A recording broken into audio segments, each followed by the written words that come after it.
Rule 7. Parts and Contents of a Pleading. Section 1. Caption. The caption sets forth the name of the court, the title of the action, and the docket number if assigned. The title of the action indicates the name of the parties.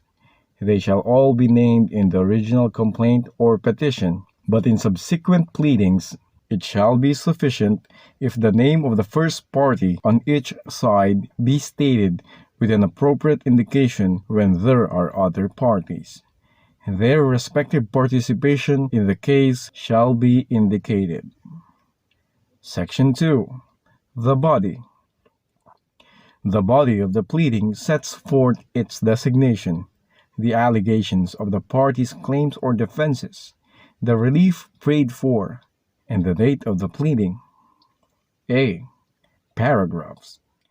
The allegations in the body of a pleading shall be divided into paragraphs, so numbered as to be readily identified, each of which shall contain a statement of a single set of circumstances, so far as that can be done with convenience.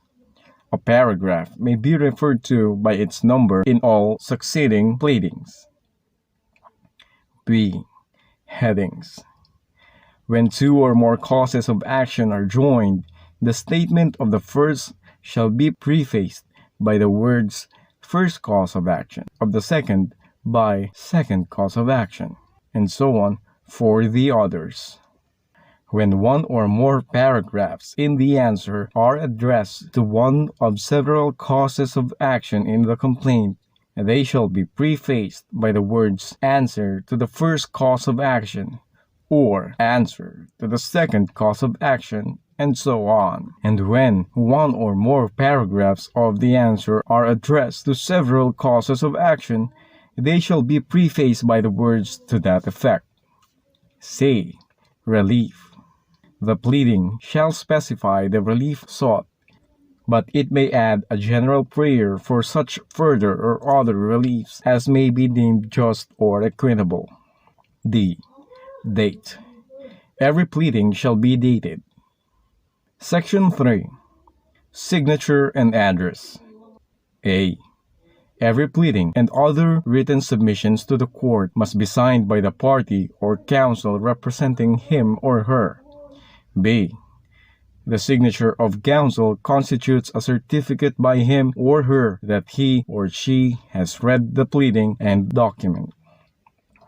That to the best of his or her knowledge, information, and belief formed after an inquiry reasonable under the circumstances. 1. It is not being presented for any improper purpose, such as to harass, cause unnecessary delay, or needlessly increase the cost of litigation. 2. The claims, defenses, and other legal contentions are warranted by existing law or jurisprudence, or by a non-frivolous argument for extending, modifying, or reversing existing jurisprudence. 3. The factual contentions have evidentiary support, or, if specifically so identified, will likely have evidentiary support after availment of the modes of discovery under these rules. And 4. The denials of factual contentions are warranted on the evidence, or, if specifically so identified, are reasonably based on belief of a lack of information. C. If the court determines, on motion or motu proprio, and after notice and hearing, that this rule has been violated, it may impose an appropriate sanction or refer such violation to the proper office for disciplinary action on any attorney, law firm, or party that violated the rule or is responsible for the violation. Absent exceptional circumstances, a law firm shall be held jointly and severally liable for a violation committed by its partner, associate, or employee. The sanction may include, but shall not be limited to, non-monetary directive or sanction, an order to pay a penalty in court, or, if imposed on motion and warranted for effective deterrence, an order directing payment to the movant of part or all of the reasonable attorney's fees and other expenses directly resulting from the violation, including attorney's fees for the filing of the motion for sanction.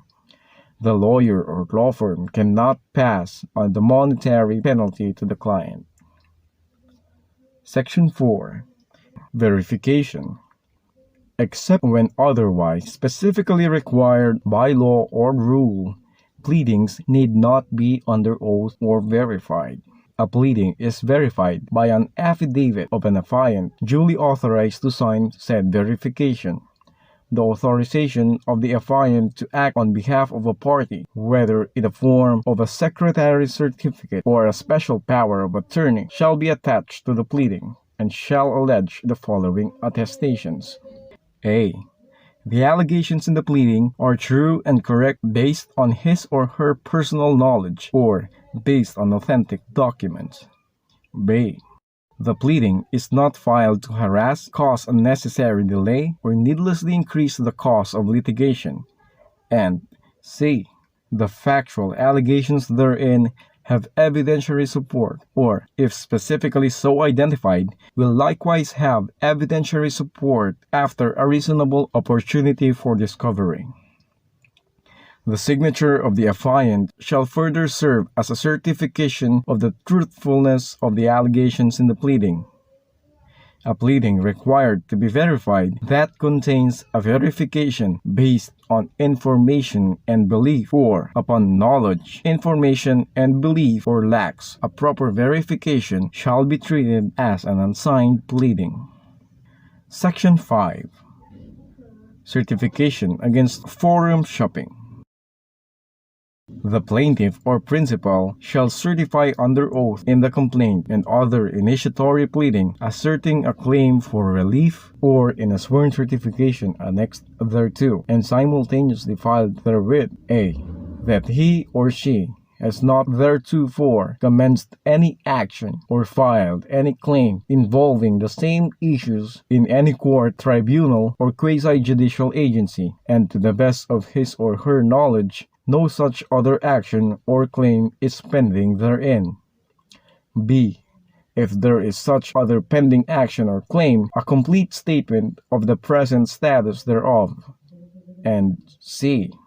If he or she should thereafter learn that the same or similar action or claim has been filed or is pending, he or she shall report that fact within 5 calendar days therefrom to the court wherein his or her aforesaid complaint or initiatory pleading has been filed. The authorization of the affiant to act on behalf of a party, whether in a form of secretary's certificate or a special power of attorney, should be attached to the pleading.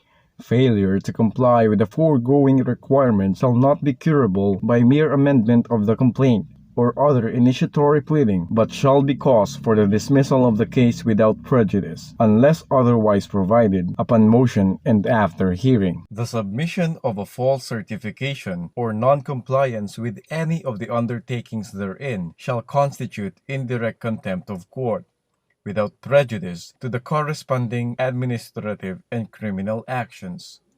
If the acts of the party or his or her counsel clearly constitute willful and deliberate forum shopping, the same shall be ground for summary dismissal with prejudice, and shall constitute direct contempt, as well as a cause for administrative sanctions. Section 6. Contents. Every pleading stating a party's claims or defenses shall, in addition to those mandated by Section 2, Rule 7, state the following. A. Names of witnesses who will be presented to prove a party's claim or defense. B. Summary of witnesses' intended testimonies, provided that the judicial affidavits of said witnesses shall be attached to the pleading and form an integral part thereof. Only witnesses whose judicial affidavits are attached to the pleading shall be presented by the parties during trial. except if a party presents meritorious reasons as a basis for the admission of additional witnesses. No other witness or affidavit shall be heard or admitted by the court. And C. Documentary and object evidence in support of the allegations contained in the pleading.